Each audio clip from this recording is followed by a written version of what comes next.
Ketua kelas pimpinkan doa.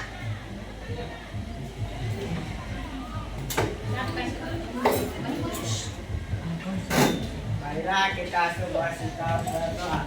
Doa dimulai.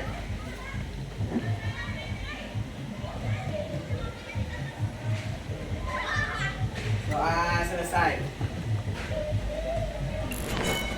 Kita absen dulu ya anak-anak. Riki, Andi, Riko, Nita, Indah, Andre, Hadir Bu. Niki, Hadir Bu. Nada. Oke anak-anak, hari ini kita belajar tentang sistem ekspresi.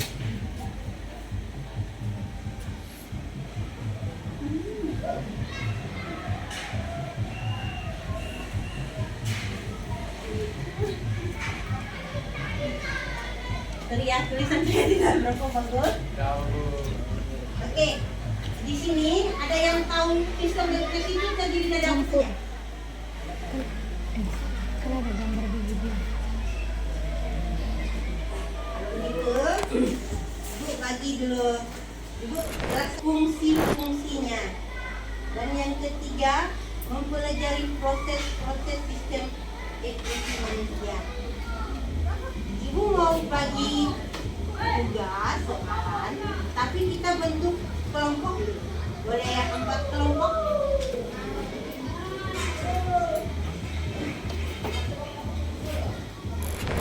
Soalnya, Ibu kasih waktu 15 menit untuk mengerjakannya. Silakan. Anak, Bapak sudah siap? Waktunya habis ya. Oke, kita mulai dari paru-paru ya anak-anak. Apa itu paru-paru?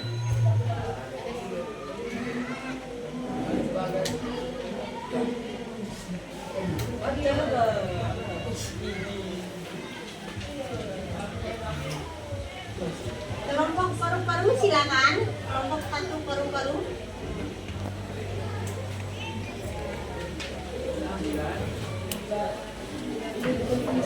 Paru-paru yang berguna sepasang.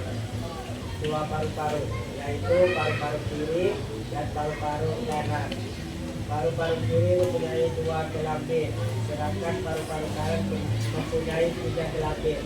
Paru-paru manusia berada di dalam rongga dada serta pada bagian bawahnya menempel dengan diafragma. Paru-paru pada manusia dilapisi oleh selaput tipis yang disebut pleura dan dilindungi oleh tulang rusuk. Paru-paru mempunyai fungsi utama yaitu sebagai organ pernapasan. Selain itu, paru-paru juga berperan sebagai salah satu organ ekspresi yang berguna untuk mengeluarkan gas CO2, karbon dioksida, dan H2O, uap air. Bagus.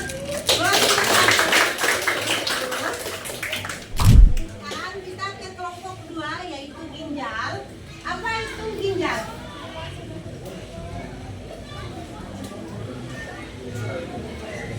Berupa tabung otot berfungsi mendorong urin ke dalam kandung kemih. Ya, bagus sangat luar biasa. Silakan.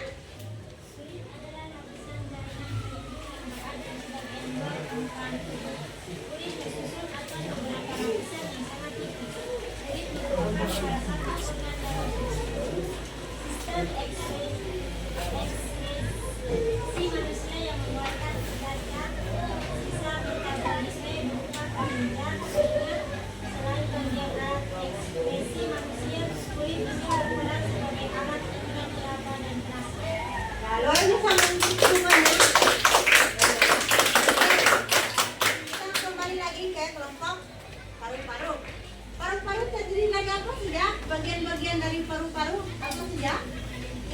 satu paru-paru. Trachea yaitu saluran yang menghubungkan lari dan trachea memiliki panjang sekitar 5 inci. Trachea terdiri dari lapisan epitel bersilia dan tulang rawan hialine yang bentuknya seperti huruf C. Trachea berfungsi untuk saluran pernapasan. Di dalam sel epitel terdapat silia yang berguna untuk mencegah partikel asing masuk ke dalam saluran pernapasan dengan menangkap dan membawa partikel asing baik sehingga bisa masuk ke dalam sistem pencernaan. Silakan sebutkan bagian-bagiannya.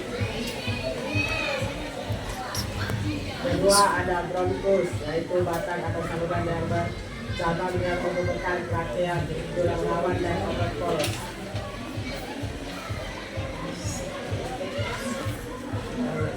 Ketiga ada bronkiolus, yaitu cabang dari bronkus yang berakhir di alveolus. Bronkiolus memiliki rongga yang bersila, tetapi tidak mempunyai tulang rawan pada bagian ujung. Bronkiolus berdiri di atas jaringan epitelium yang berbentuk kubus bersila.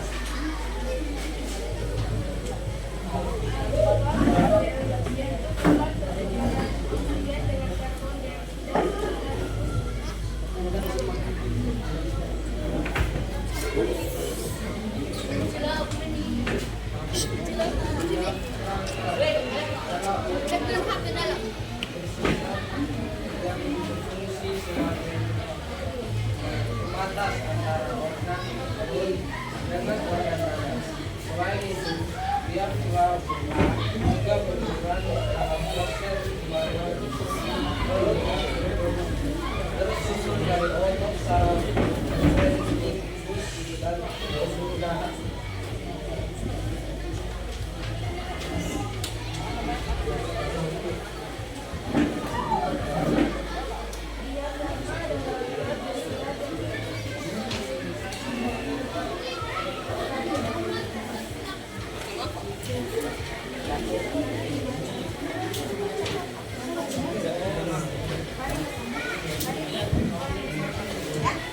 Oke. Ke kelompok ginjal, kelompok kedua, bagian-bagian apa saja yang terdapat dalam ginjal? Silakan. Korteks. Korteks adalah bagian terluar dari bagian ginjal.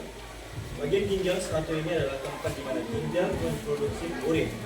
Bagian luar korteks dilapisi oleh jaringan lemak atau sering juga disebut kapsul ginjal. Lapisan ini berfungsi untuk melindungi bagi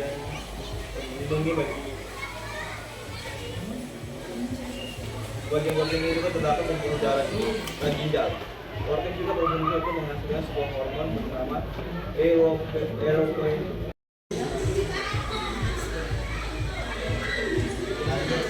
Ini adalah bentuk plastik kecil yang mengumpulkan cairan sebelum lalu di ginjal juga terdapat medium, yaitu ruang kecil yang terletak di bagian dalam ginjal kacang.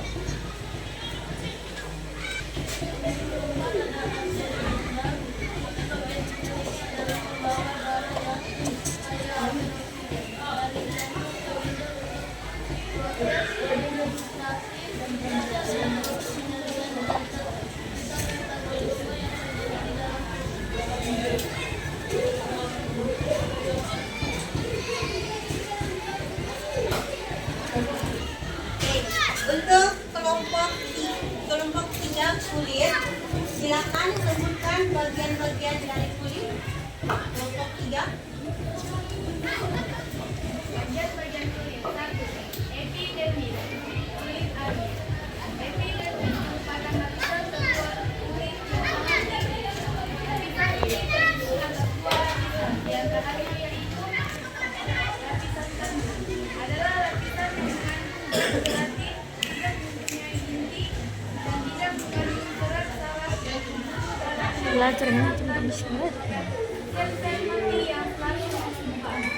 Lapisan ini tidak dapat mengeluarkan darah ketika terjadi penempasan karena tidak memiliki pembuluh darah.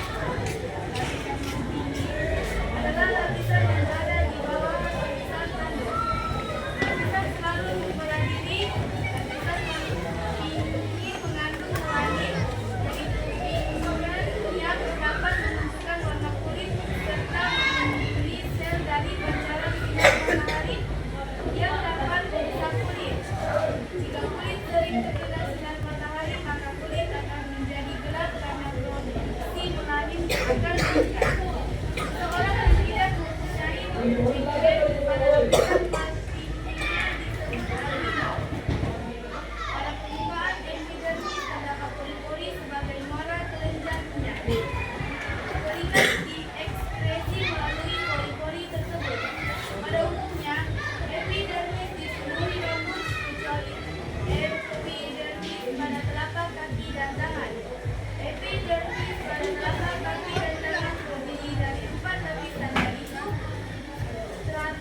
kulit yang terdapat di dalam lapisan epidermis. Dermis lebih tebal daripada epidermis. Di antara lapisan epidermis dan dermis dilapisi oleh membran basalis. Dari beberapa jaringan pada lapisan dermis yaitu glandula seborifera, kelenjar keringat yang berperan sebagai penghasil keringat. Glandula sebacea, kelenjar minyak yang berperan sebagai penghasil minyak untuk mencegah terjadinya kekeringan pada kulit dan rambut. Pembuluh kapiler adalah pembuluh yang berguna untuk rambut mempunyai kelenjar minyak rambut serta batang dan akar rambut. Ujung-ujung saraf merupakan tubuh saraf, laba dan perasan. Seperti saraf tangan, saraf bakteri, saraf bakteri. Tidak, jaringan ikan bawah adalah lapisan yang berada di bawah dermis. Jaringan ikan bawah kulit dan dermis disusunkan oleh sel lemak. Fungsi dari sel lemak tersebut yaitu untuk menahan suhu tubuh sebagai sumber energi dan melindungi tubuh dari benjolan. Belajar dan menyebutkan bagian-bagiannya.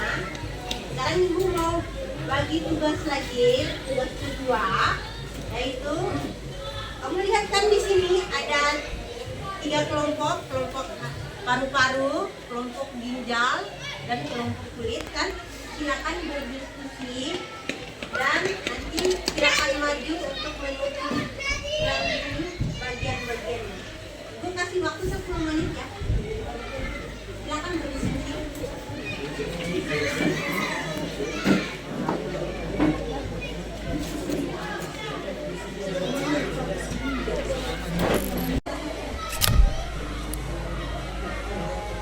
Oke anak-anak, materi kita hari ini cukup sampai di sini saja.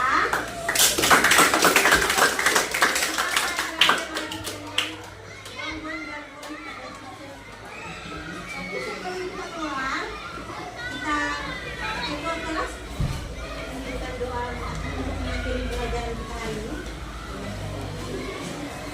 Marilah kita seorang kita berdoa dan mulai.